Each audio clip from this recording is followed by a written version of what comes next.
You don't feel this need for other people to like Damn shit. you see things because you're not trying to like save souls. Like I have like I'm not concerned because I'm not getting on a plane, right, and going to this South American country and hiking through like the brush to find the people that don't know Jesus, like that I'm somehow missing an opportunity. Like I don't lose sleep over that because I don't feel like that's true. In some ways, I think like people who have been like untouched by religion and untouched by culture probably have a better idea of this idea of like divine being than any of us do, right? Like 100%. And that's like probably one of the most freeing things that I've deconstructed. Like this idea that there is a hell, and anyone who's not on the side of Jesus is missing something. Like, I think that's like a pretty just arrogant approach to life in general, right? That like we have the answers and someone else somehow doesn't have the, like that doesn't work in any context, and definitely doesn't work in like the religious context.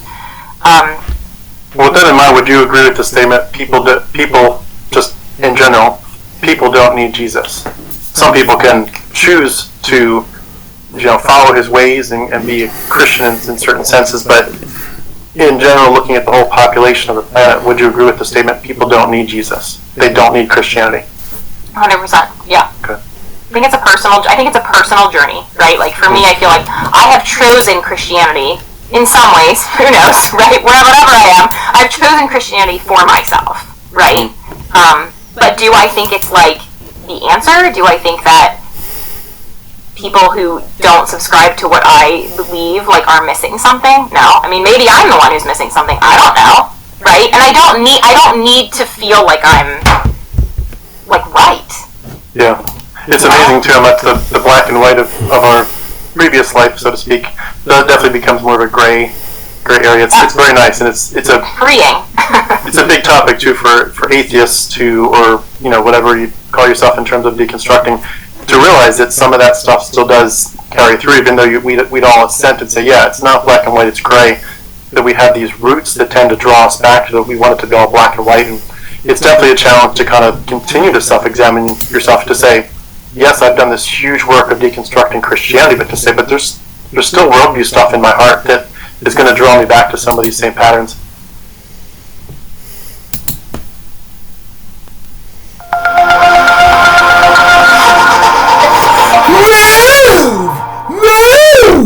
Today I'm speaking with Dee Murphy. Dee, thank you so much for joining me today. You're welcome. And we also have Dee's daughter, Stacy Dunn. Stacy, thank you for joining me again today. Thank you for having me again. And for anyone that doesn't know, I did interview Stacy a few weeks ago. She's known as Apostasy, but I'll have all the links for her work as well beneath our video. And you stupid I'm going to do a quick bio for you, and then you can tell us some more things about yourself.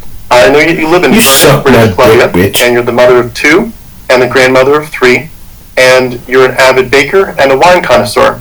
And we're going to get into your story later, but she was a Christian since a young age 7. She came out as an atheist 12 years ago, but she was a closet atheist for several years before that. Move, you dick sucker. That big picture bio, what else can we know about you? Move, dick sucker. Well, I wouldn't say wine connoisseur, but I do love wine. Well, connoisseur, yeah, just not an expert, but yeah, okay. We live in you fucking dick sucker from China. Yeah, we do live in wine country.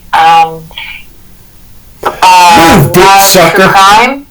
I'm addicted to true crime. I watch a lot of the true crime YouTubers. You dick sucker.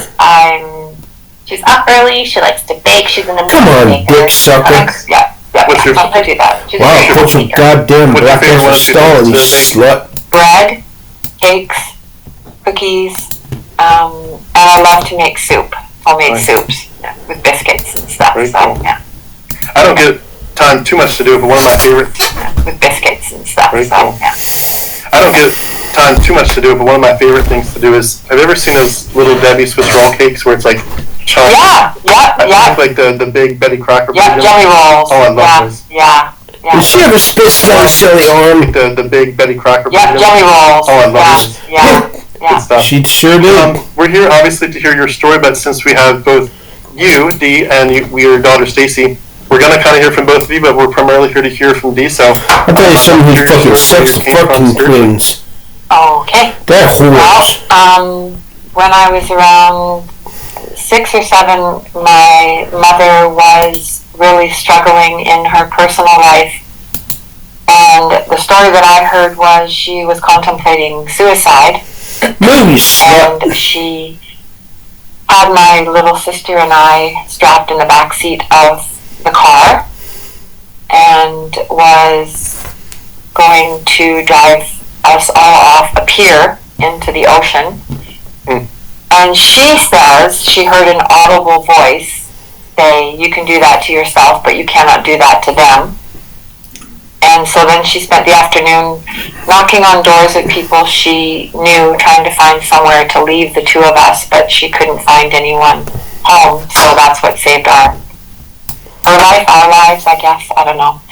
And then she ended up going to a cousin-in-law who was a born-again Christian, sat in the kitchen and kind of just poured her heart out. And she was invited to a weekend retreat across the border. We lived in British Columbia, where we still do.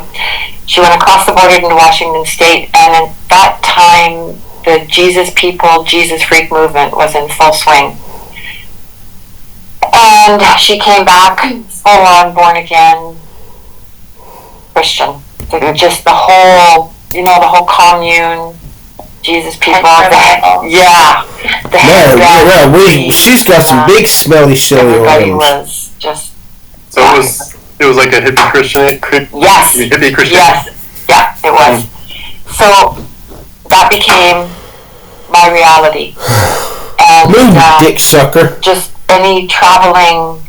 I was going to say traveling salesmen, which is basically what they were, but traveling preachers coming through town, and my childhood, and I still, when I think about it, I see it from child's view, halfway down with, the backs of adults, and trying to peek through and seeing the front, and just people laying all over the place and behaving. You goddamn dick sucker. And sometimes being taken up to the front by my mom for prayer for whatever. And, so it sounds very charismatic. Extremely charismatic. Extremely. All of that. Were you seeing things that they claimed were miracles? That was just normal. It was nuts. It was crazy. It was crazy, and it just got crazier and crazier and crazier. And if it wasn't crazy, they were not on fire for God, and it was boring, dull, and dry. And a dry church was not a church where they were going to heaven. So anyway. Did you, as a child, I assume you believed that the miracles that you were seeing and that they were talking about had actually happened? I assumed so. I assumed they were. I never saw anything actually happen, but you just took people's word for it at that point. It's the 70s. I was a little girl. I just assumed. I assumed they were telling the truth. You assumed, just like you assumed your presents on Christmas morning were actually from Santa. Yeah. Until the one Christmas morning something showed up that I saw my mom put in the cart at Kmart. In the House of Cards company. I remember, it was a hand puppet, and I'm like, I was there when that was put in the cart. So that's when that House of Cards came tumbling down. Anyway,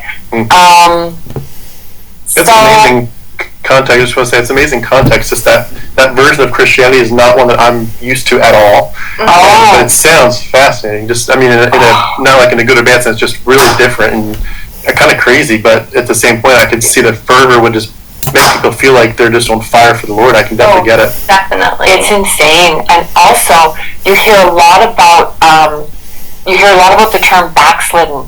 So if someone kind of doesn't come to church for a few months, or they can't keep up that the excitement or the excitement. The excitement, and just you can't stay on that treadmill forever. You just can't. It's exhausting. So if you don't see someone for a few months, like, hey, let's say, where's Dave? Where's Dave? Like, oh, he's backslidden. We got to pray for him. Somebody's got to go visit him. He's backslidden.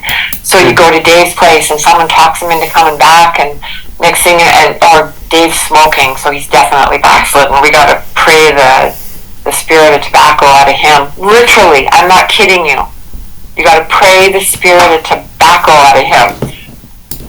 And once you pray it out of him, if he lets it back in, he's going to bring demons 7 times stronger with him, and then, like, this is just, it's all insanity. Anyway, so you hear about backslidden people a lot, and it freaks you out, it scares you.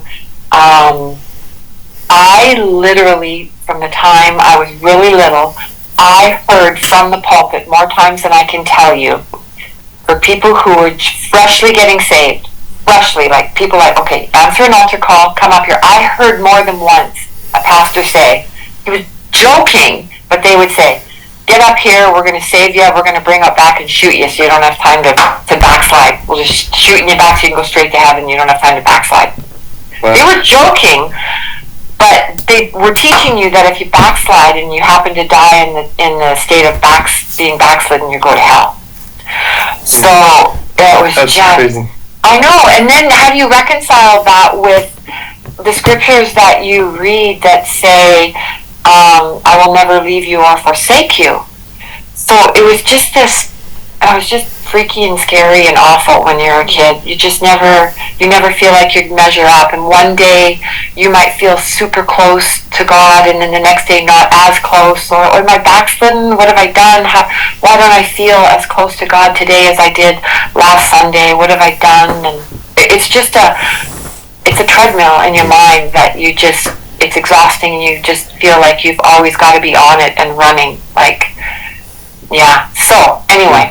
I would assume that there's certain personalities, though, that could really thrive in that. Did you feel like there were certain people that were, I think people who kind of, when I think back to just, because I grew up in the same type of churches, just because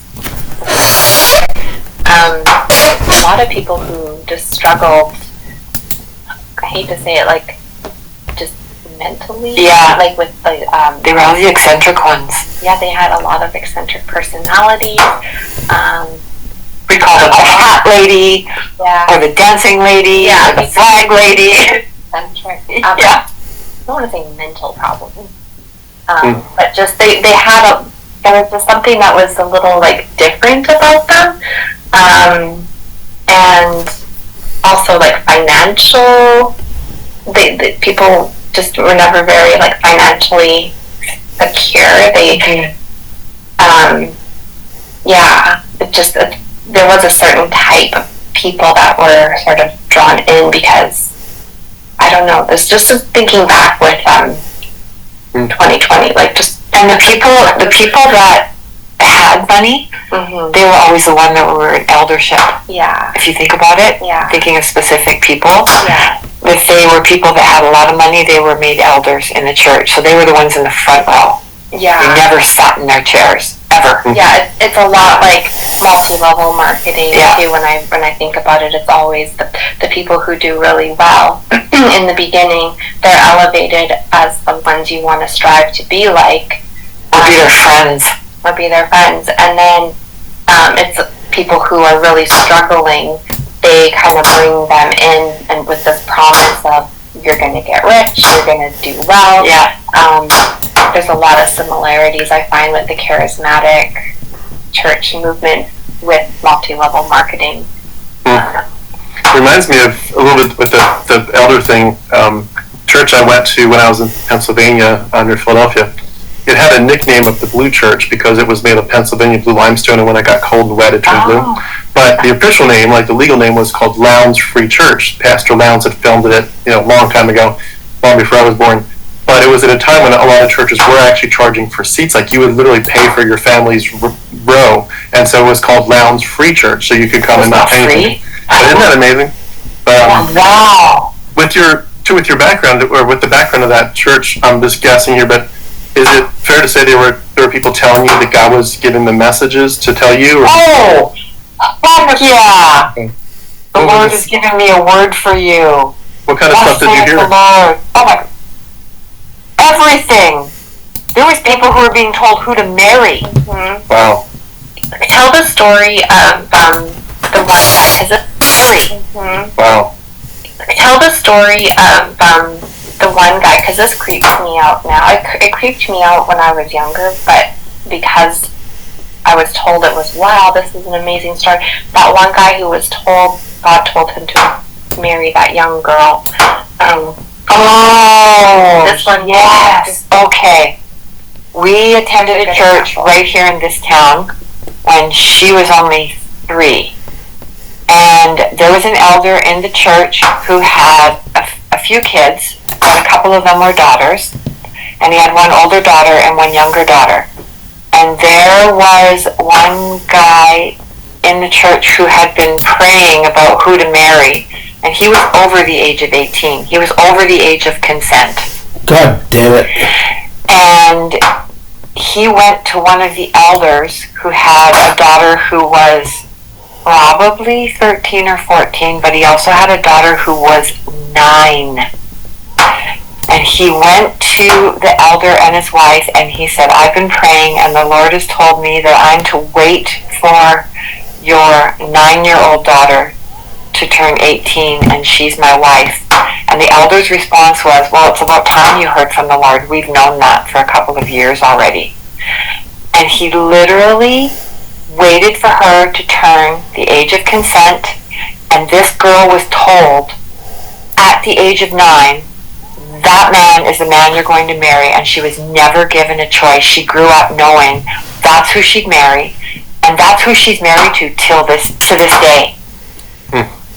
That's crazy. And I have asked about her, and I've heard that she has had a lot of mental issues. Yeah. She's not great. Yeah, that's a mind job right there. And very predatory. Yeah. Like, as an adult. Yeah. And so that's the kind So she grew up with this man in this church just waiting around the corner, waiting for her just to turn 18. Yeah. And boom, that's who you're marrying. Because God supposedly told him. Well, So, I mean, so many things that are crazy. So many things wrong with that. So can I ask, for your part of your journey, at what age would you say that you personally believed it, as opposed to just being part of the, going with your family? Here's the thing. I don't know that I ever did, because the year I turned 30, we were living here again. We moved back and forth out of this town a few times. But the year I turned 30 is the year I really and truly wanted to walk away, and that was the year I spent that summer asking myself, I fucked his out loud, home. do I actually believe because I believe, or do I believe because this is the way I was brought up? And I would have just completely walked away if the man I was married to really wasn't What the fuck is this dumbass but doing? he was American, and he was one of those Americans who was brought up by a Southern Baptist mother from the United States. And he was just one of those, just, you believe in Jesus because you believe in Jesus, right? And he wasn't practicing either, but he was just, you know how people just say they're Christian because they say they're Christian? Yeah. So he called one of my friends who's from here, and she just talked me right back into it. But if he'd left me alone, I would have deconstructed entirely that summer. that would have been 1994. Yeah. About how old would you have been, Stacey? Yeah. Because I wanted nothing to do with it. I didn't even know the word deconstructing, but I was starting to pull away and starting to realize, because my mom wasn't living in the same town, starting to realize, because my mom wasn't living in the same town, I was away from her, and I was really starting to realize my mind was clearing. And I don't even know why it mattered to him. And I was doing what Stacy did when you deconstructed finally. Yeah. That's exactly what I was doing that summer. Yeah. So, was the messaging just that it was like, stop doubting, it's really real, or was it more cultural? Like, what were the arguments that keep you in? The devil is just working on your mind. Don't let the devil in. Interesting. And my fear was hell. Even when Stacy came to me and said, I don't believe in God anymore, and I was like, yes. I didn't either, but my thing was the fear of hell. I still every so often, up until just a couple days ago when Jimmy Snow gave a really good thing to do with your brain when you start worrying about hell, I still was worried a lot about hell. I know it sounds crazy. A lot of people, that's a thing, I guess. Yeah. So I didn't believe in God. But I had this fear of hell that was just so indoctrinated into me in almost every fiber of my being. So when she came to me and said, it's just the devil, don't do this, you do not want to spend eternity burning in a lake of fire, you better reel it in. I was like, okay. Like, I still didn't believe in God because my thing was, I was married to a man who I was in fear of. He was abusive. He was narcissistic. He's dead now. So, but he was horrible. When I finally did get away from him, Stacy and I had to go to a battered women's shelter.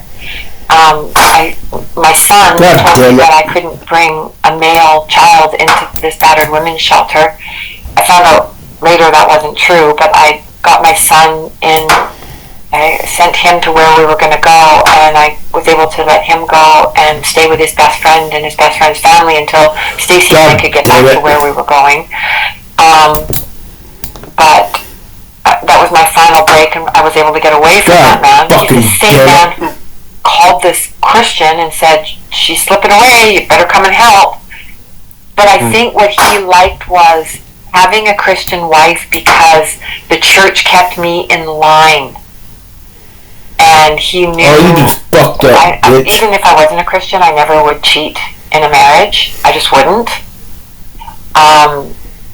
It didn't change my morals. Now fuck up and take this book right here. Cheated, I wouldn't have. Now I'll be sticking my dick in your butt.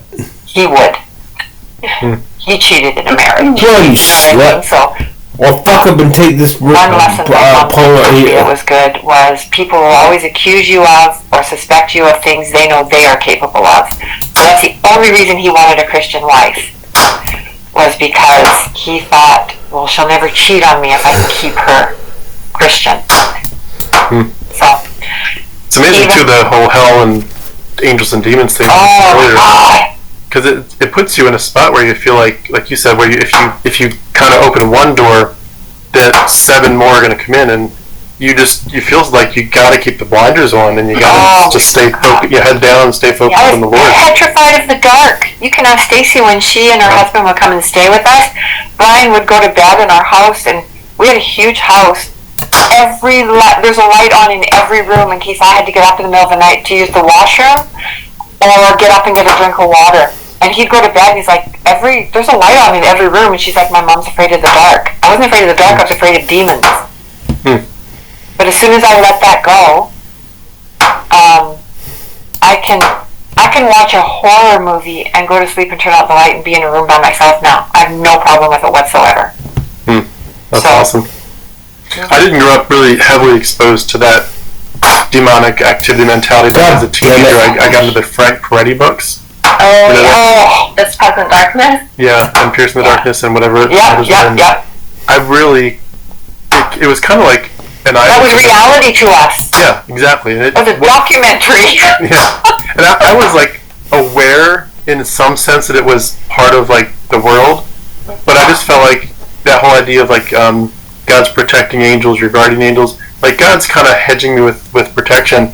But then when I read those books, and I felt like I think that's probably accurate, that there probably are wars, because you do read about them. You read in Daniel and other parts and Revelation. They're fighting. They're fighting, and certainly even when you get into Enoch, which is extra biblical.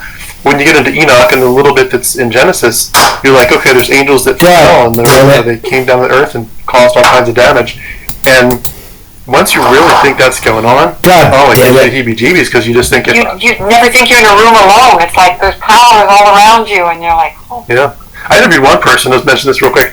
One person was so deep in that, I honestly forget who said this, but they said there were like spirits that would attach themselves to things. Yeah. So, of course they do. What's wrong with you?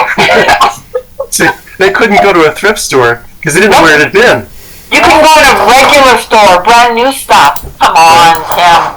I had never heard that before. I believe that for sure. I even I had a necklace, but I remember specifically lending my jacket to someone just years ago. Yeah.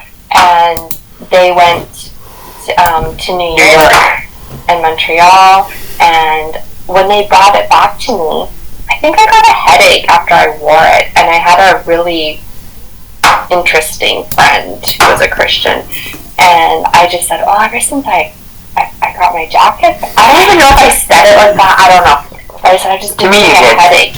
Yeah, and she's like, she kind of got me questioning, and I said, yeah, my friend, she took my jacket to New York, and blah, blah, blah. She's like, well, you don't know where she wore it. And I was like, oh, yeah, okay. And she's like, we need to pray right now and just break off any... the olive oil, we need to anoint it. We need to break off any kind of spirit that attached itself to where she went wearing your jacket. Yeah. And I was like, oh, okay, yeah, you're probably right. So...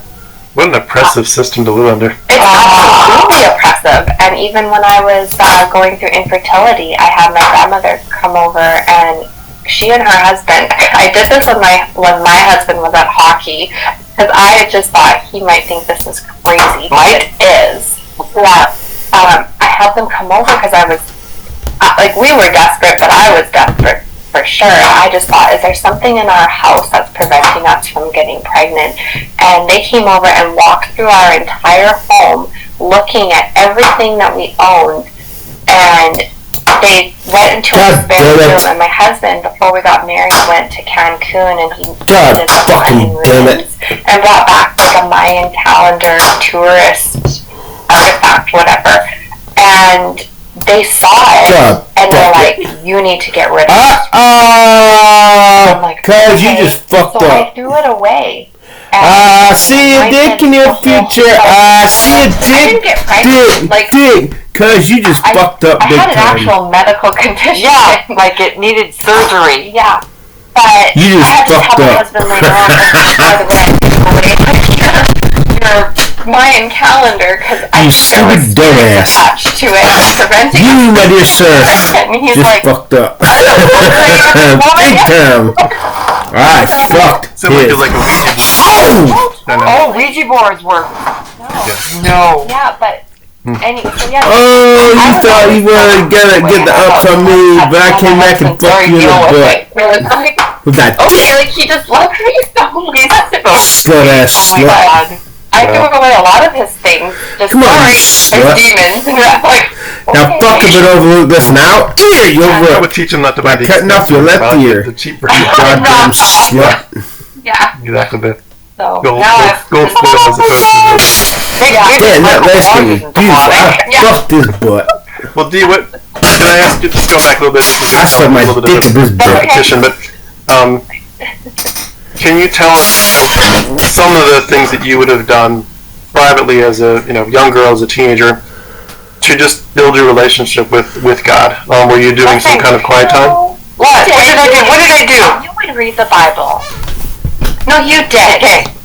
I would read stories. You would read the Bible. Okay. Don't. As an adult, I pretended to read the Bible as an adult. I would bring the Bible out and lay it on the coffee table. You I used a suck highlighter that to make dick, it. Oh yeah, her Bible like really highlighted. But that's all I did is go through and highlight it. She doesn't know. She doesn't know. Spirituality. It is. That's all I would do is highlight it, and I'd use different colors to make it look like I was really doing. I didn't. We've had some pretty good discussions. We have. Now, fuck about this lots of stuff. goddamn night. But all I knew was the stories they talked about in church, which were the same old stories. But honestly, there was stuff in there I'm just learning about as an atheist. You goddamn slut. That's very Goddamn. Were you like praying all the time? No, I wasn't. Okay. So Come on, Casey was a much better Christian. I really hoped I'd get into heaven if there really was one by the skin of my frickin' teeth. And I also hoped that I had lots of notice that I was going to die. I always hoped I would not pray. I also hoped that I had lots of notice that I was going to die. I hope frickin' teeth. And I really hoped I'd get into heaven if there really was one by the skin of my frickin' teeth. And I also hoped that I had lots of notice that I was going to die. I always hoped I would not pray and I always hoped I would not die instantaneously. Because I had a lot of stuff to get forgiven for before. I mean, if I honestly was a Christian, do you think I'd have had premarital sex? I was so proud of you for being such a good Christian. Okay, so yeah, I really. She thinks I was so much better than I was. I watched a lot of sermons so that I could learn stuff because I wasn't reading the Bible like I should. I felt really guilty about it too. I really did. I really felt guilty. You always have I was trying to learn a lot because I didn't have, first of all, the attention span to really read the Bible. I could read other things. We went to a lot of Joyce Meyer conferences. Yeah, I like Joyce Meyer because, I liked Joyce Meyer because she reminded me, she had like a Calvinist in you, doesn't she? She had a personality I could really relate to because she's kind of rude and mean. Yeah. Like, she's not a good Christian, Joyce Meyer. She's not a nice person, really. She pretends to be sometimes, but she's not nice. She even admits it herself, she's not nice. Well, if you were back then, let me slip into Christian mode for a second. Yeah. If you were to die tonight and stand before God, and He says, "Why should I let you into heaven?" what would you have said? Yeah, what would you say? Like right now, I was to die tonight? I mean back then, if someone had said to you, because your Bible says you'll never leave me or forsake me, so stick to your word, buddy. But I mean, in terms of being more specific, dealing with the sin issue, if you were to start with the premise, I've got some bad news for you, but some good news. The bad news is you're born as a child of Adam and Eve, and you have a sin nature that you've inherited, and you also added to it by doing your own sins. And unfortunately, God is so holy, He cannot accept sin. Therefore, you will be punished unless someone else takes your punishment. But I've got some good news. What would you have said? Okay, I can tell you what the good news is. Here it is. What is the good news? God, supposedly, He turned Himself into human form and came in the form of a baby, grew up.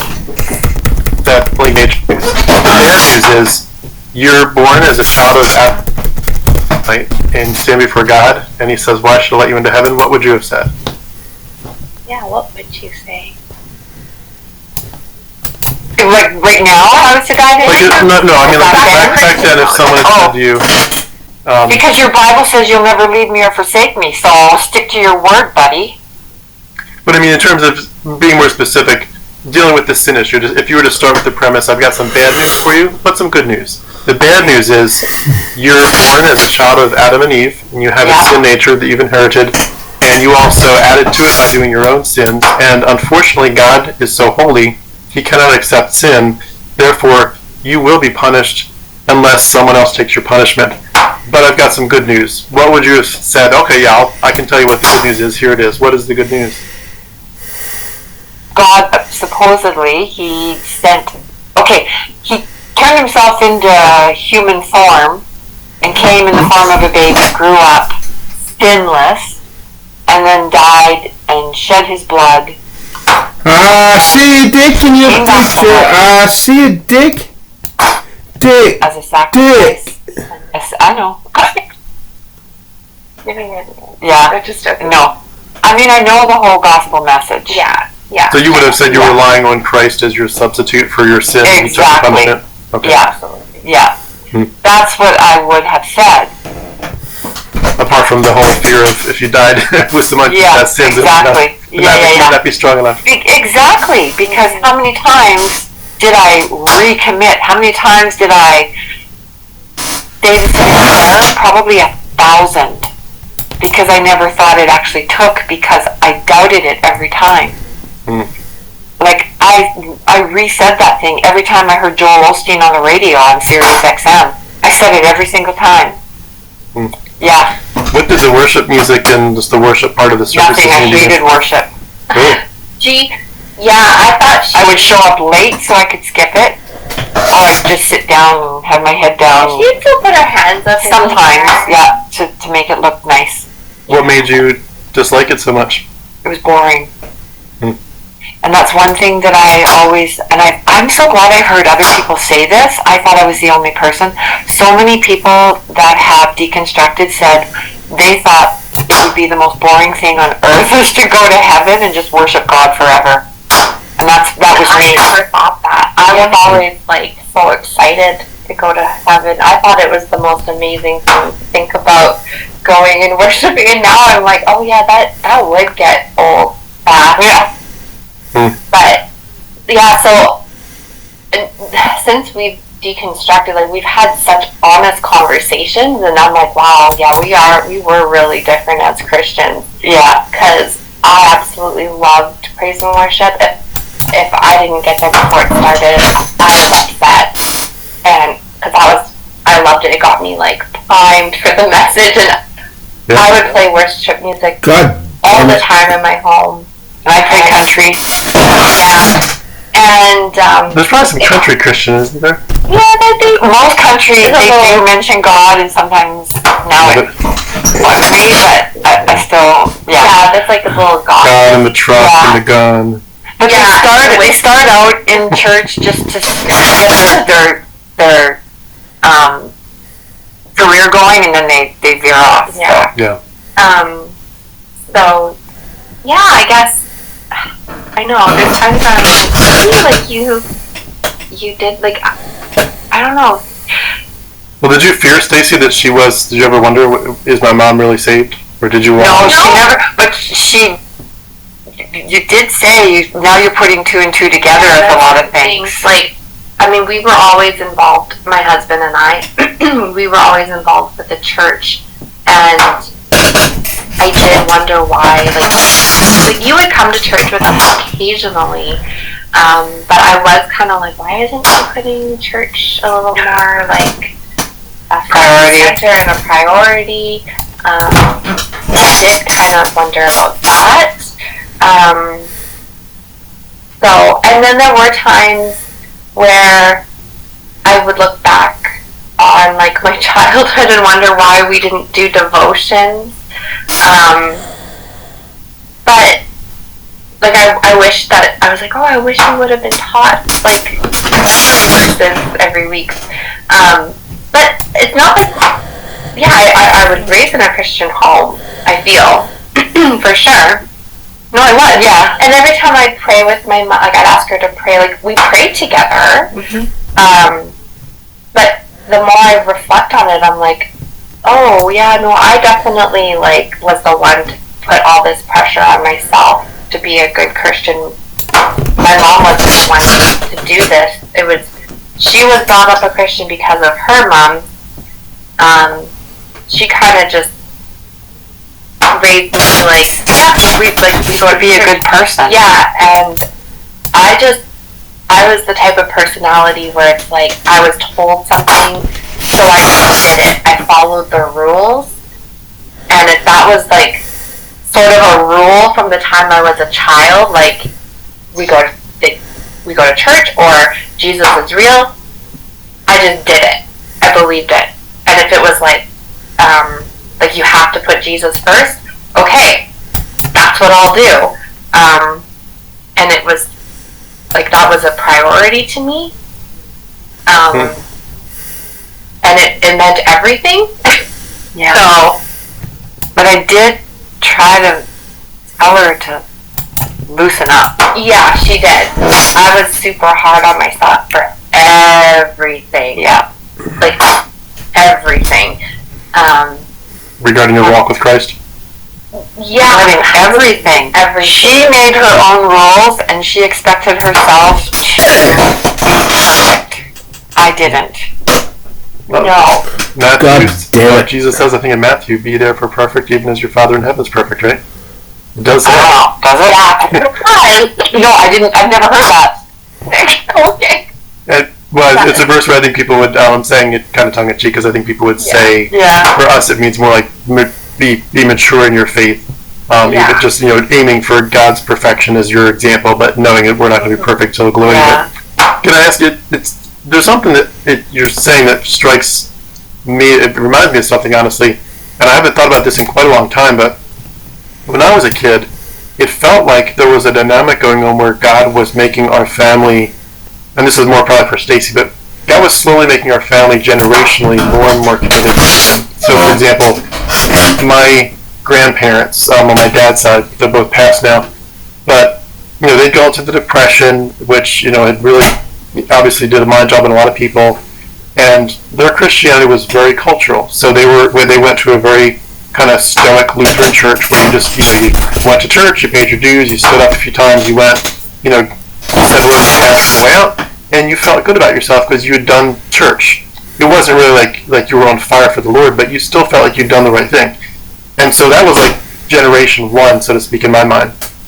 And then my parents had gone through some rough stuff, and there had been some divorce, and different part of the family that they were trying to tell everybody stop the divorce, and nobody divorce anymore. Let's keep our family godly and so forth. And so they were kind of merging, and they went to a Baptist church, and which I kind of grew up thinking was the best thing you could possibly be. But then as I went to Bible college and really studied in depth, and the wonderful teaching of John MacArthur, and people like that, and League of Their Ministries and so forth, I became a Calvinist, and so I kind of felt like God was saying, generation one was probably Christian. They needed me, but they weren't on fire for me. Generation two kind of was like, you're starting to hone the message. You're getting a little bit clearer here. That you can't just go to church and say you're a good Christian. I want your heart. I want your mind. I want you focused on me. I want to talk to you all day long, right, without ceasing. 1 Thessalonians says. But then it was like generation three, my generation, of course. Everyone thinks their generation is the one that's going to get it right. You're the ones now that are going to be a pastor and a missionary. You're going to be a Calvinist. You're going to fine-tune this so well so that when you have your kids and they have their kids, you're now you're in the hot spot. You're right where I want you to be. Did you feel like you were kind of taking what you were given and making it even more Christian? Yep, I think so. Because,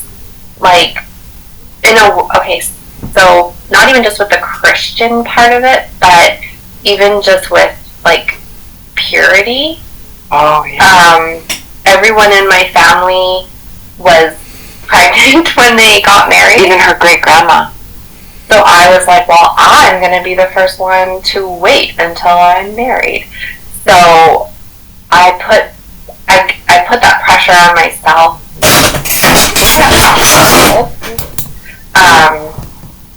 And then I started hearing about it in church at youth group. So I was like, okay, well, yeah, if that's what we have to do, then that's what I'm going to do. And I kind of just adopted this I want to do things better. I was 8 years old when I made that decision. And not because you said, no, you need to do this. And then with Christianity, my family was charismatic. I started my journey charismatic, and then on my way out, I became a Calvinist for a couple of years, and I thought... Praise the Lord. Yeah, praise the Lord. Yeah. You found the real gospel. Yeah, and I was like, oh my goodness, I'm so glad that I'm not going to be raising my kids in this, false Christianity. I'm now, going to raise them in the right church church, the right doctrine. Yeah, I totally get what you're saying. Yeah, 100%. Yeah. Sisters of Pratt just feel like I'm part of the solution. I'm moving God's kingdom forward, especially for future generations. Yeah, definitely. So, helps you up. Yeah, and we both were listening to John MacArthur in the last few years. So, and like Ligonier and everything, because I got my mom into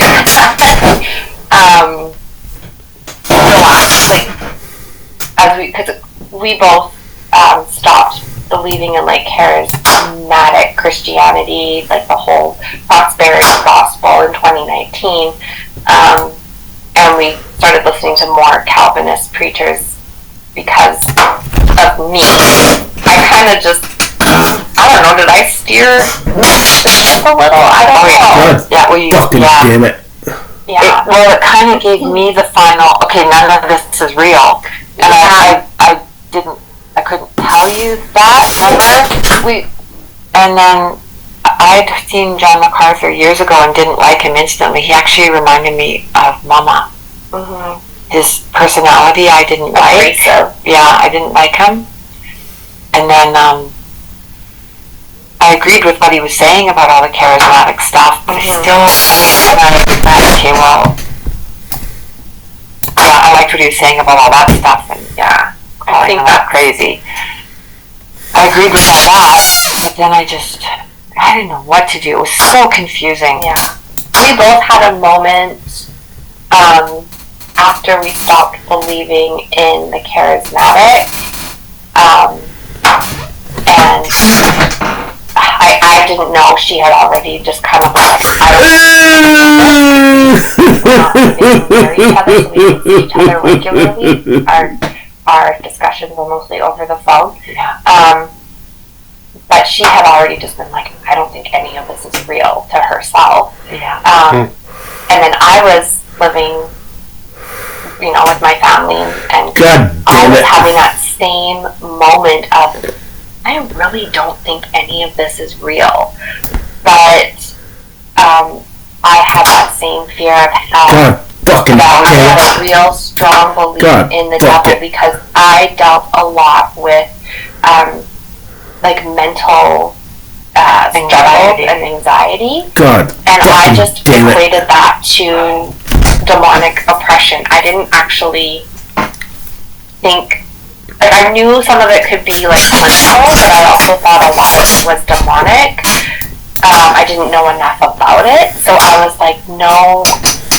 I kind of did this like hop in a circle, like, well, no, because if this is real, then this is real, and I came back to the devil, and I thought, well, if I believe in a devil, then there has to be a God, and I believed more in a devil than I did in a God, so I thought, well, I have one, there has to be another. Yeah. Hey, I'm just fucking damn it. I'm back at square one. Yeah. And that's amazing. That's where I just landed. I was just I give up. I guess can't do this where I'm at. So I'll just. So then I thought I need to build up my faith because I'm obviously struggling.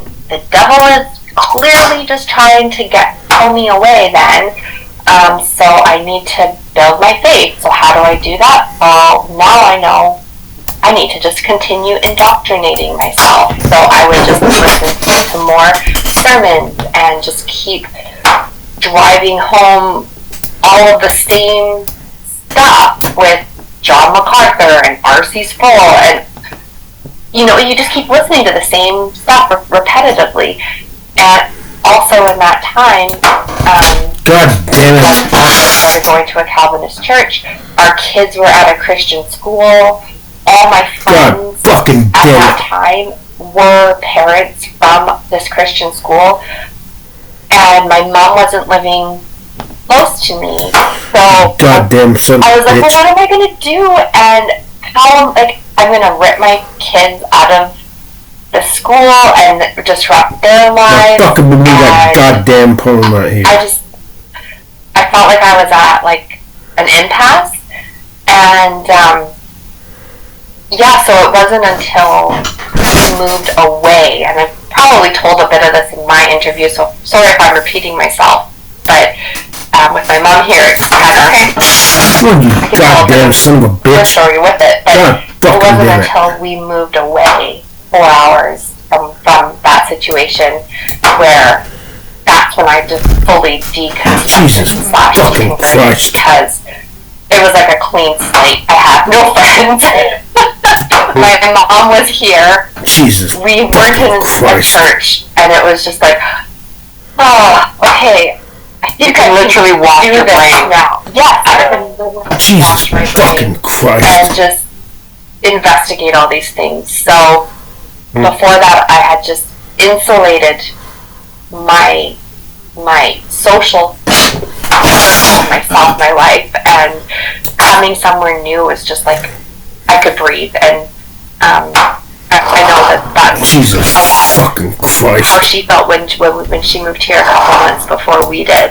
So yeah, my marriage split up, and I just came here, and I tried to talk to my husband, because when she and I discovered together, the charismania crap was crap, and I tried to talk to my husband. I a few times I'm like, I really don't think I believe in God at all. He just would shut me down, and I would retreat and go watch Outlander and true crime, and so we were in a at that point about 18-year-old marriage, and we were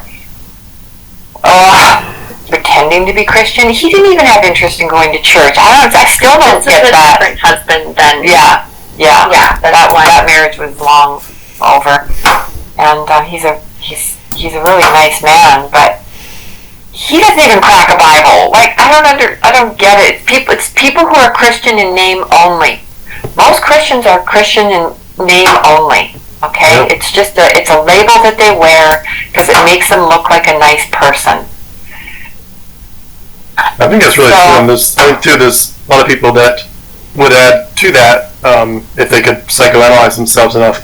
The fear of what if nihilism really is an accurate way of seeing the world? What if none of this ever matters, never did, never will? And when you realize it, and I'm definitely a nihilist, but when you realize that, it just feels, if you're used to the Christian worldview where, God's going to take account of every word you speak, every thought you have, every action, everything matters, and everything matters hopefully in a bigger sense where God's going to take the little seeds you planted for the gospel, and He's going to blossom them into this wonderful thing and give you crowns of glory. And like you thought it was just these little efforts, and He's going to make it show you it's a really big deal for the kingdom.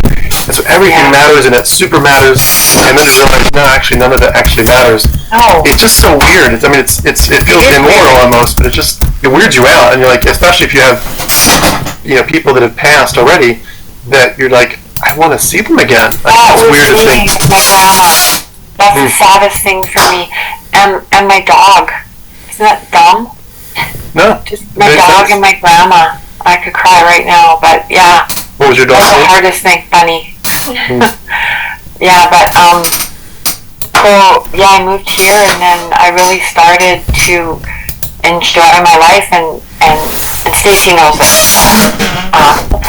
I was really not happy that they were going to move here, because I thought I'd have to start acting again and not be myself and come to church with us. Yeah, I was really not excited that they were going to come here, because I had to just put on all this fake crap again. And Were you in your mind already fully out? You were an atheist? Yeah, I really was. I was just going to my local coffee shops. I had connected with local business people just as a regular here, and going in and getting to know the clientele, and flirting with a few regular guys at the coffee shop, and just wasn't dating anybody because my divorce wasn't final yet. And you see, I wouldn't even go out on a date yet because my divorce wasn't final. So I didn't go on my first date until the day after my divorce was final. Stacy was here at that point, but it still didn't change who I was as a person by not believing in God, but it was just I was just having fun, just not being anybody's and not really being anybody's mom for a few months and not being anybody's nana for a few months. I was looking after my mom, and I was helping with my stepdad who was dying of cancer, and that was a gong show because he was mean when he wasn't healthy, but lung cancer moved to his brain and he just became a monster. But that's a whole other crap show. But is it fair to say you didn't have a community to talk to about your lack of belief? No, because the people that were here was my mom and my mom's friend, who's a close friend to me, and she's in her late 70s and she's full on charismatic. But I love her, you know. But if you told her where you were, it would have freaked him out. Oh yeah, at that point, and she knows now. I just don't talk about it with her. But yeah. So I think basically our whole atheist community is all online, including you. Like we just have our we have each other. And Stacy's fucking got take it real job now, a part-time job. I'll stick my dick in your whore's butt. I'm attempting to date here. It's fun. God damn it. But yeah, we're just introducing ourselves. Damn it. We've been here almost 2 years. I've been here 2 years now. Stacy's been here almost 2 years, and people are getting to know now. When we lived here before, the only way we had community was in church. We kind of kept to ourselves because this is a real Bible Belt here. And super conservative. Yeah. But I went and got a job at a tiny little pizza bar. Swinging draft beer and making pizzas, and I like it a lot. And yeah, we're, like I said, Stacy's developing a real online presence, and I'm really proud of her. She's really coming into her own. So anyways, where was I in my story? Well, you're talking about when they were about to move, you were kind of afraid that you'd have to go. Yeah, because she was asking me to check out a few churches, and I did. And at that time, COVID was still kind of in full swing, and you had to meet underground. So literally went to a church in a barn where they were hiding. Bunch of freaks. And but I did it because I think it was a Reformed Baptist. It was a Reformed Baptist church, yeah. So it was like really far away, and it was like down a dirt road into no bathroom, and well, no one can check if you're wearing your mask if you're that. Exactly, that's right. And the vaccine passports hadn't been implemented yet. We lost our light. Been implemented yet. We're sharing a headphone. Hold on. Okay. But they were getting ready for basically like the government. Now fucking take with that goddamn bone. The apocalypse. Yeah. It was. Yeah. Anyway, they were nice enough people, but they're weird. Yeah. So yeah, I wasn't, and I would have just had to not go. I would have gone the first couple Sundays just till they got settled somewhere, and I would have stopped going. She kind of like, she found really neat ways of not attending that I just thought were like, wow, you're so selfish. Because we had our little guy was like 2 at the time, and before that, like just before 2. And when we were at our Calvinist church in Vancouver, they didn't really, like, they didn't have kids' church or nursery or anything.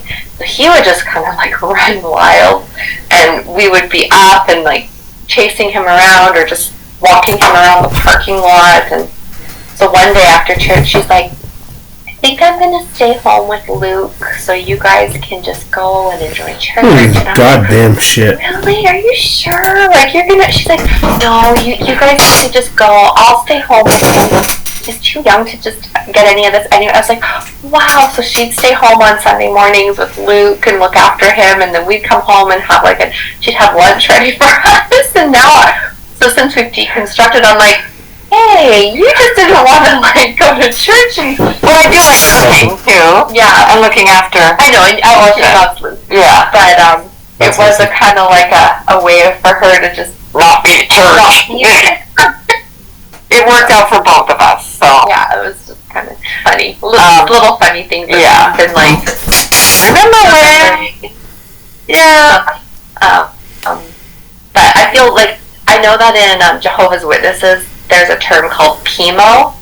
Yeah. So physically in, mentally out. And when I heard that term, I'm like, okay, that was definitely my mom. Yeah, she was physically almost my whole life mentally out, and just sort of had to keep up this facade. And we haven't really touched a lot on my mom, but my mom, wherever we went to church, my mom was a frickin' bulldozer. She would make herself known from the first Sunday she started anywhere. Super strong personality, and she became known as the prophetess. So she had a word for everybody and their dog. Yeah. So you were always in her shadow, and it became known, oh, you're Patricia's daughter. Okay, so you just kind of hovered in her shadow, and people just always assumed you were super Christian because you were her daughter. So yeah, by osmosis you're getting. Yeah. Yeah. So people just assumed I was super Christian, and there was no way around that ever. There's just no way around it. I guess I would liken it to being the younger brother of the football star in high school. People just assumed, oh, you must be a great athlete too, and if you weren't, it would suck for you, right? Yep. So, can I ask, with I know you're getting to this part of the story where you're eventually able to share with each other where you're both at, but when you're still kind of keeping it to yourself, Dee, that you left Christianity, how are you processing things like the afterlife and the loss of the afterlife, but also just generic religious trauma, realizing that while Stacy and her husband were still in it and kind of receiving these messages and confirming it to themselves, that you were not just out, but I would assume you were kind of becoming aware that there were some really bad things that this had done to you. Like, how are you trying to heal? I'll be honest with you. I think Stacy's dealt with religious trauma more than I have. I grew up with a very traumatic childhood. Sexual abuse, physical abuse that carried over into my adulthood that I ended up in my second marriage. Okay, my first marriage was to Stacy and my son's father. That was about 8 years, and due to abuse in my childhood, that marriage was not great. Neither one of us really knew how to love or be loved. He left about 8 years in. We were too young. I was 17 when I married him. He wasn't an evil guy, nor was I evil to him. We were just too young, and we were pretty much forced to get married because I was pregnant.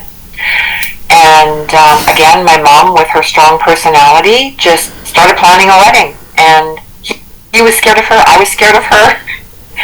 And then I lost that baby. He was stillborn. And we were kind of just standing there in the rubble going, okay, well, I guess we're married. And we went on to have 2 kids. And then when they were really little, he's just like, I don't want to be married. And I'm not really into this. So whatever, it is what it is.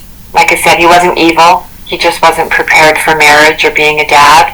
And I was prepared to be a mom. I was just prepared for that from a young age because I was the eldest of a single mom with 3 kids. So I was thrown into the role of mother very early with my siblings. So then I ended up in a second marriage that was very abusive. I was very, very wounded. And when I got out of that, I got married way too quickly to my third husband who was he was a caretaker. He wanted to take care of us. He saw a need that he wanted to fill. He was just a caretaker. And he and I were like best friends. We lived 19 years as best friends. And so that was a time for healing. So I healed from my childhood and my second marriage during that time. And there was not an intimate marriage at all, in every sense of the word, even what you're thinking. There was no intimacy. But we are still friends to this day. And You've been through quite a journey, even on that part of life. Yeah.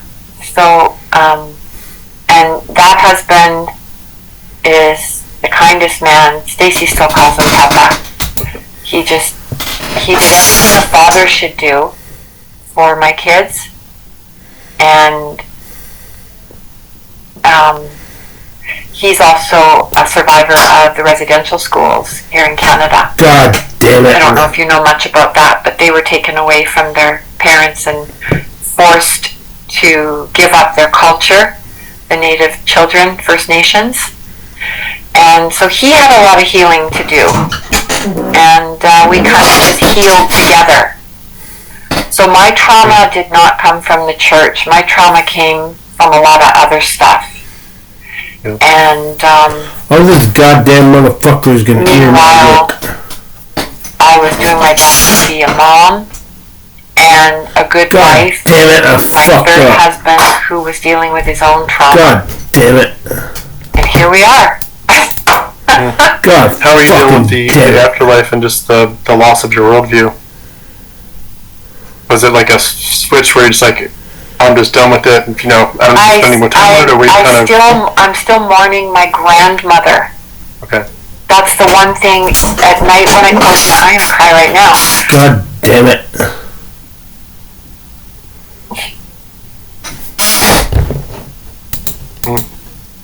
That's the one thing. God damn it. My mom was only 17 when she had me, and she didn't really know how to look after a baby. Hey.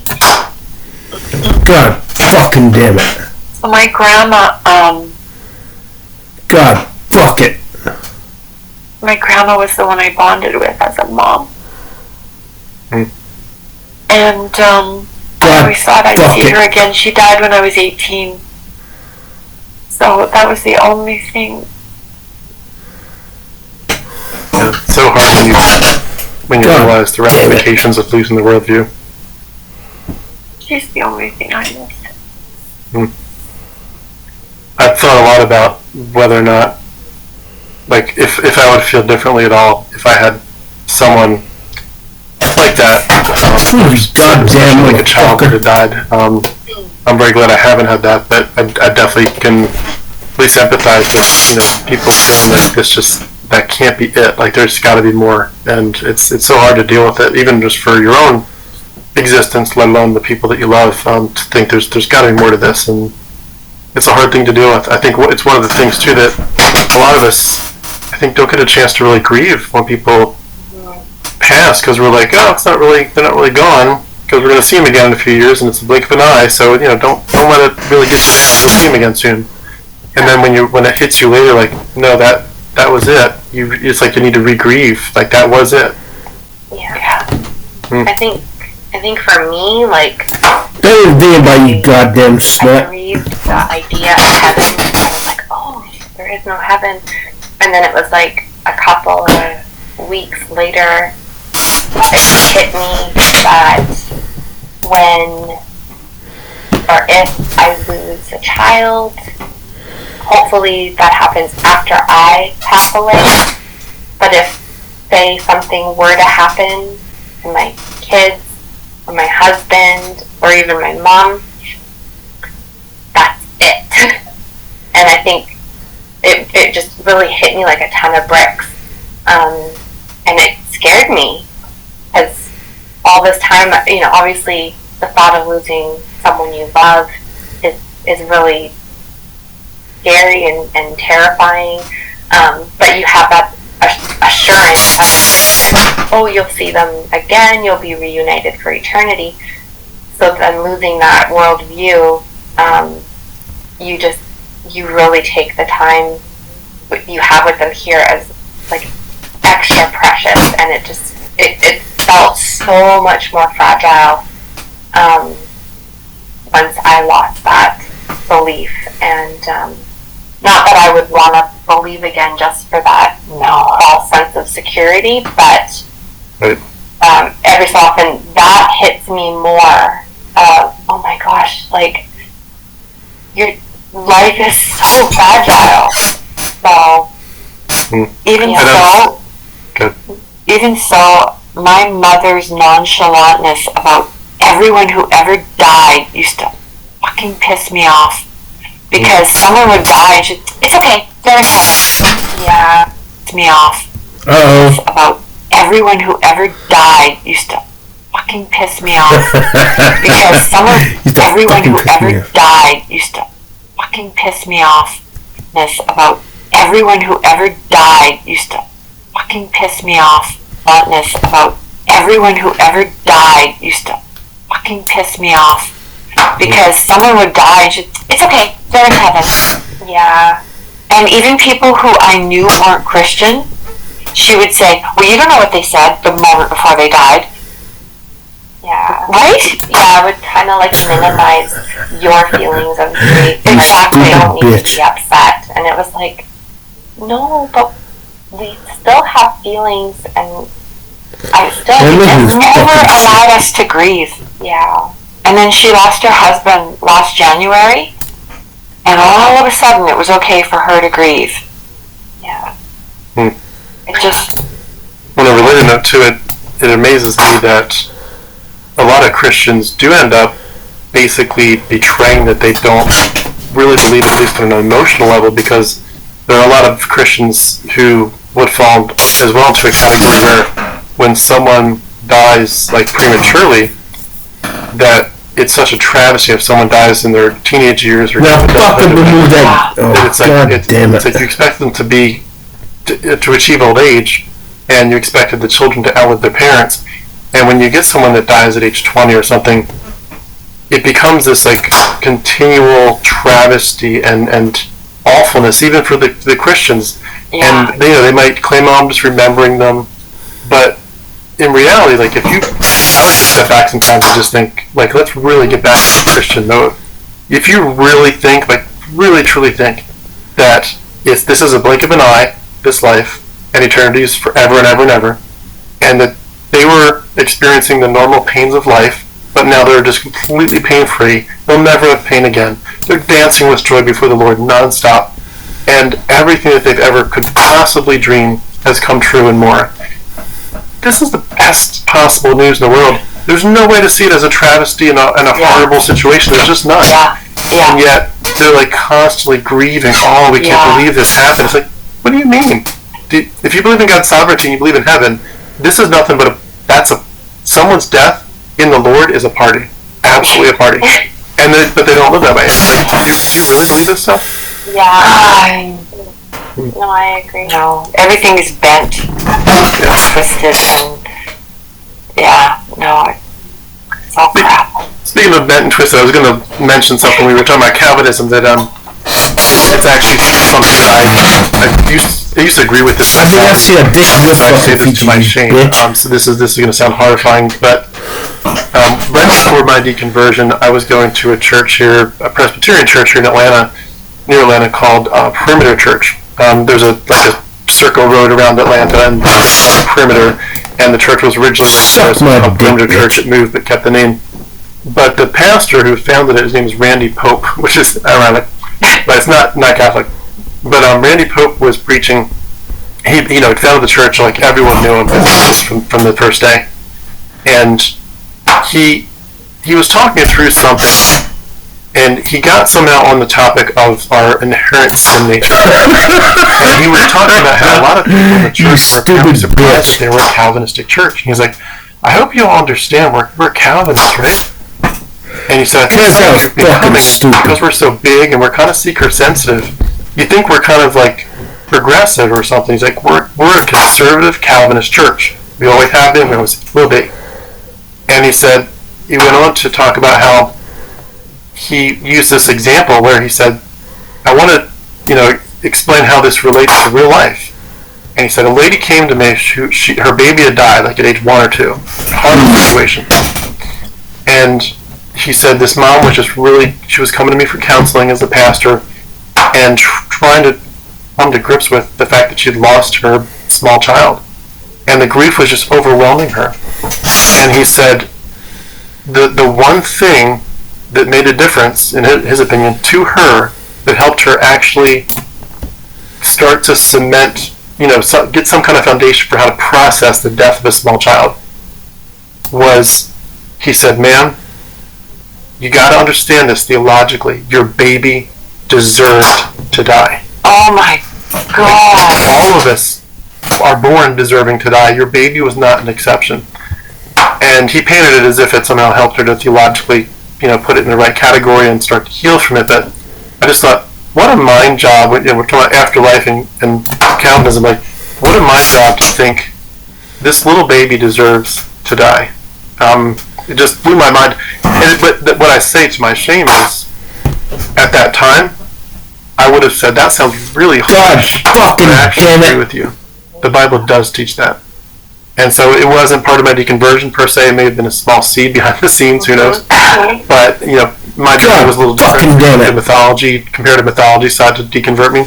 Yeah. But looking back, I'm like, this theology stuff really messes with you, both in terms of the afterlife and seeing, what you think of when other people die. Just messes with you. Yeah. Wow. Oh, But cringeworthy. But I understand that Calvinist mentality of, well, we're all born sinners from the moment of conception. Yeah. There's nothing you can do about it. Just in you, and it's disgusting. Yeah. And it's so freeing too to think that we can raise our kids without that stuff. Oh, definitely. So for the minute we're born, we deserve to die, but while we're in the womb, Yeah. don't kill it. Yeah. Yeah. Well, going back to your story, I do want to ask, what was the kind of first conversation or two like when you all finally both got on the same page and kind of said, I think we're Coffee. both... It involves coffee. That was the first one. Start spitting when she says coffee. We have to go That's good. That Good was the start. first one. big.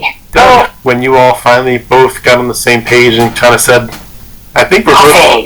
both... It involves coffee. Said, I think we're both... Coffee. It involves coffee. That's good. That was Good the start. first one.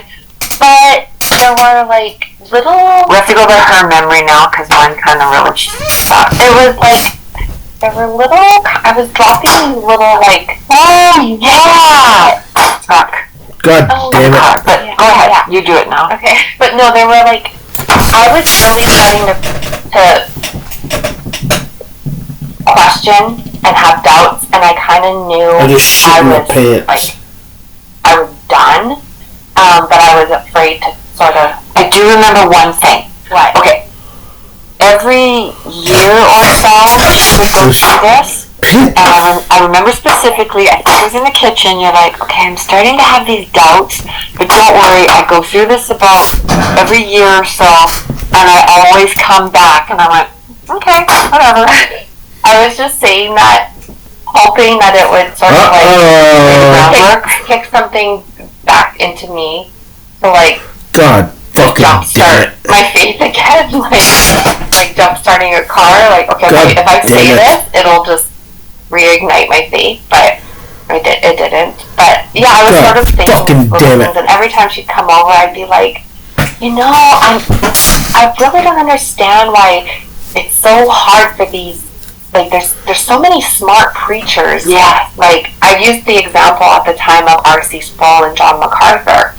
I said, why is it that they are both, I thought, like, super smart theologians, and why can they not agree on baptism? That should be such an easy thing to see like agreement on. Why is it that the Bible eschatology? Yeah, and eschatology too. And and their eschatology is different. I'm like, why is the Bible so unclear? How can they read the same Bible and their friends, but they have two completely different interpretations? That was starting to really bother me, because I just thought this should be clear, and I was just like, yeah. But she didn't say that. I was just like, I don't care. And I was just trying to like work these things out, and inside, I just remember like my brain was going on overdrive, and I was also feeling the guilt of like, this just doesn't make sense. This just doesn't make sense. And I was secretly like looking at porn, but I was like secretly looking at like deconstruction pages. Yeah, that's it. You need to go with the better the book. And I even like I went on Reddit, and I went to the ex-Christian Reddit sub forum, and my heart was just pounding out of my chest. Like, it gave me like a nauseated feeling that I thought, oh, this is so bad, I should not be doing this. And I clicked on it to join, and then I read through like 10 different threads, and I'm like, holy crow, like, everything these people are saying is making sense, it's logical. I disagree with anything that these ex-Christians are saying. Why am I agreeing with them? And I quickly skimmed it, and I was like, okay, I gotta get out of here. And I closed it, and I was like, I can't read this. Oh my gosh, like, this is really doing something to me. And I was terrified. I was like a peep show. I know. So then I messaged a friend on Instagram who I knew was an atheist, and I said, yeah, I'm really anymore. And he's like, what? And I'm like, I haven't told anybody. Okay, I gotta go, bye. And then, but it just felt very like I had to just tell someone. I didn't tell my mom, I didn't tell my husband. It was just this random person I don't know online. And then we went away on a ski trip, and it was all just like snowballing and coming to a head, and I was just like, I have to tell my husband.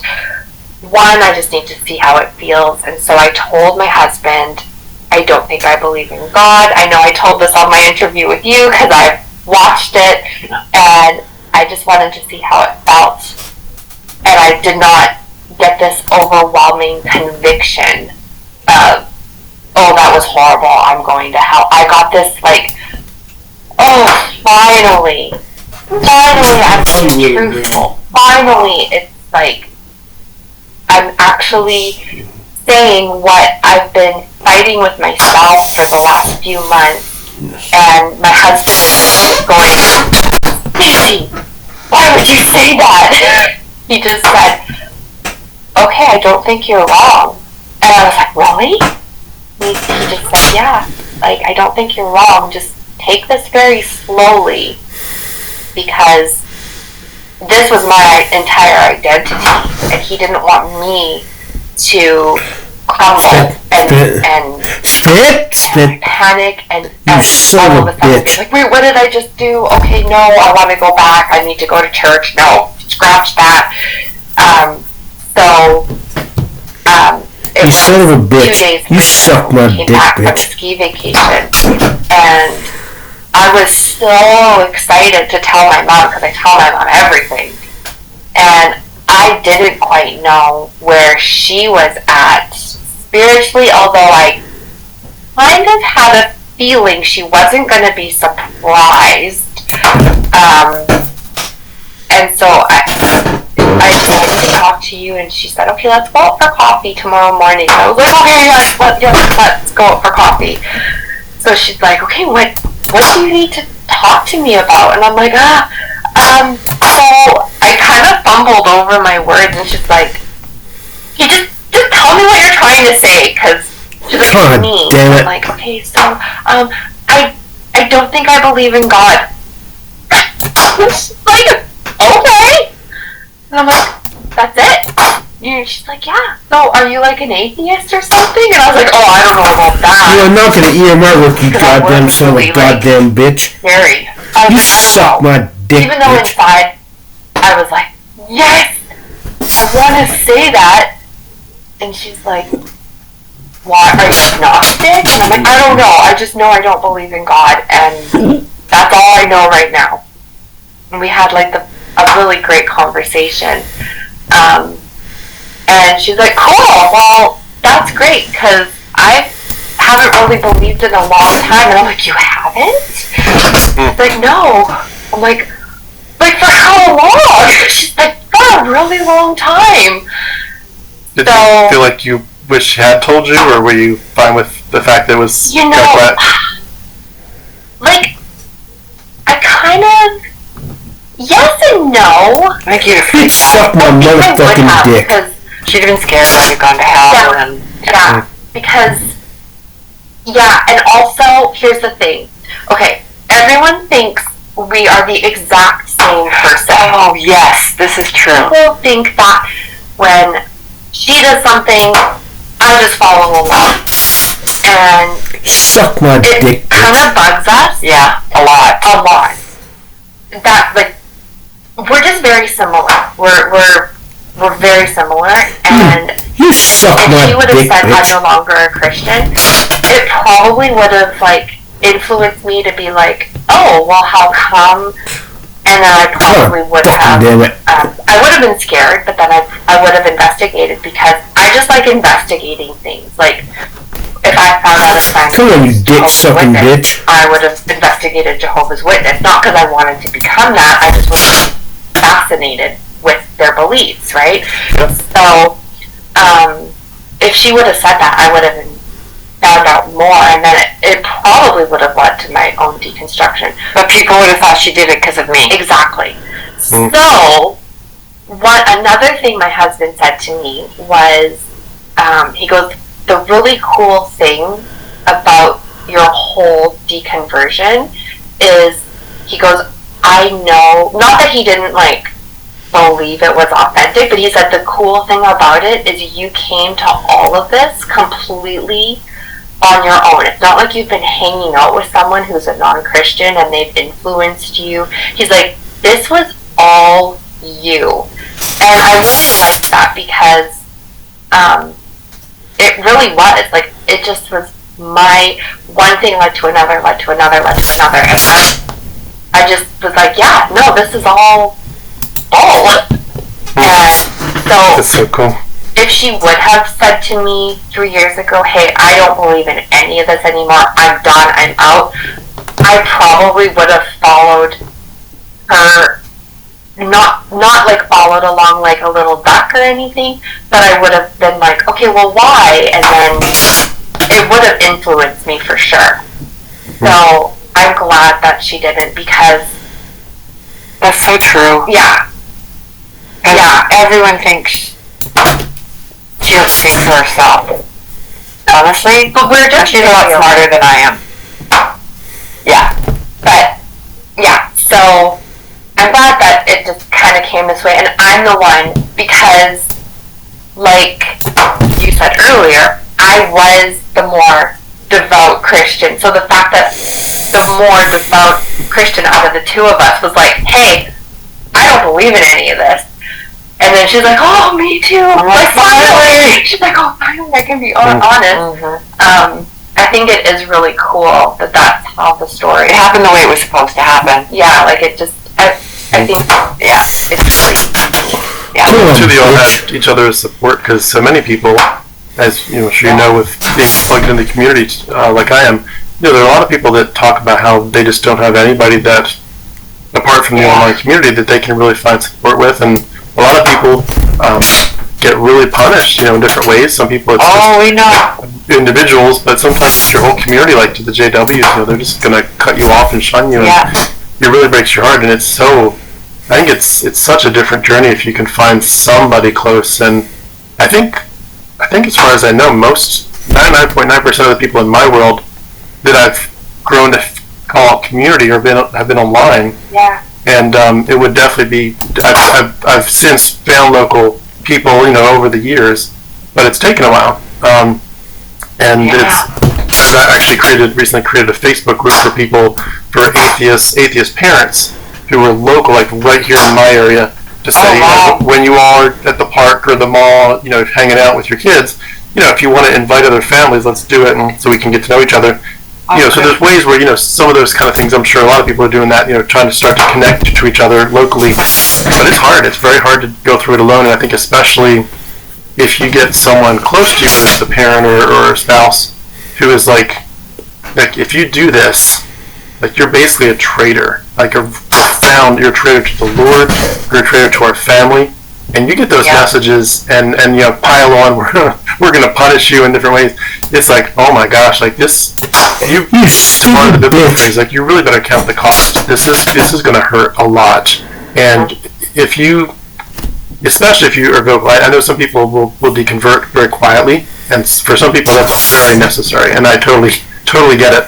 I felt the need myself to create a platform pretty quickly to talk about it, to help other people, and I felt like I had some things in my background that would enable a platform if it grew, which it thankfully is.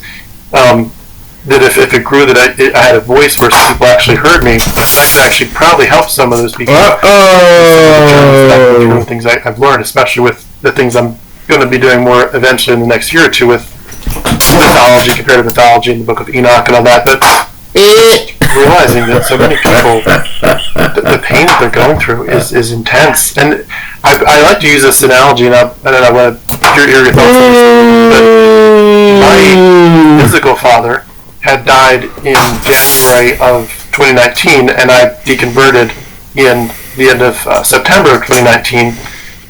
He and I weren't that close over the years, but I went to his funeral, of course, in Pennsylvania, and gave my regards and so forth, and then came back here to Georgia. But it struck me as I began to see the reaction of Christians later that year to my deconversion, that just like you would if you lose a father, you expect everyone to say, "So sorry for your loss," and they would encourage you in your grief.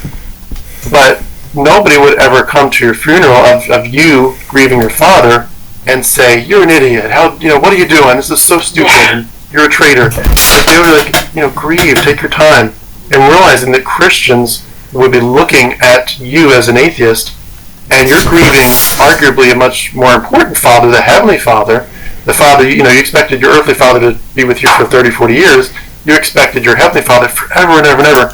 That God, just in your mind, kind of died. And you're now grieving it and having a funeral. And they're kind of saying, you're an idiot and you're a traitor, and stop the funeral because it's not real. And it's like, they really severely disrespect your ability to just grieve your conversion. It's not like we're not, like you've joked before, Stacy, we're not here trying to sin. Like, we really wanted this to be real, and we really thought it was. Like, we're truly grieving. Yeah, exactly. That's profound. Yeah. Yeah. Because I always thought I would be a Christian forever because I was so in love with just Jesus and all of it, and I would have given my life for it all at that time. Like, that's how much I believed, and so it still just makes me so. I get offended when people say, "Oh, you were never a real Christian then," and it's just like, oh, it's like they're taking a part of me and stomping on it, because it's like you don't actually know. You don't know me. Well, it's like getting a divorce and saying you were never really married. Yeah. Yeah, you don't know that commitment, and you don't know the feeling of the loss once you stop. And it's not like you're choosing to stop believing either. It's when you see that there is no evidence for that belief anymore. It's just like a light switch goes off, and it's not like all of a sudden you're like, okay, I am no longer choosing to believe this. It's just like, oh my goodness, this isn't real. Yeah. And You can't unsee it. I was just going to say that. Yeah. I was just going to say that. I can Why would you? I can remember the moment. I listened to a lot of YouTube videos and just like educational things, not just people's little, like conspiracy type videos that people put together, but like educational materials. And I was putting my makeup on in the bathroom, and it was the story of Moses. Or not Noah, sorry, Noah's Ark. Someone else said Moses the other day on the live stream. But Noah, and that being in older mythologies. And it was that moment I was putting my makeup on, and I was like, oh my gosh, if that is in other mythologies, and it's in the Bible, and that's not a true story to just the Bible, that means that it's a lie, and then this is not real, because then if there's one lie in the Bible, then the whole thing is set up to be untrue, or at least I can't trust it. Yeah. Not infallible. It's not infallible. And so it was just like, boom, it was done for me. And I didn't... Yeah, and then from there I was like, now I want to know more. Yeah. But it was that moment that was just, it just, my faith just was like, oof, gone. How do you...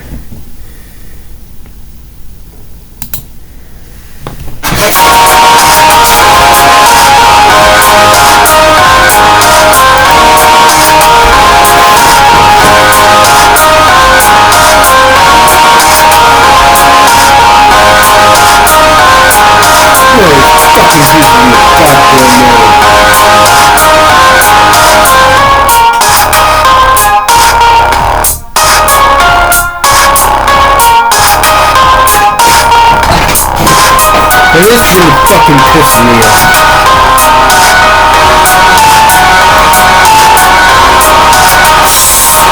Suck my dick, bitch. Get a fucking hole.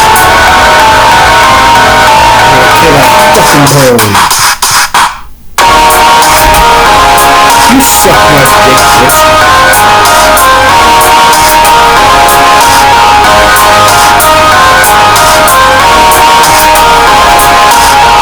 bitch.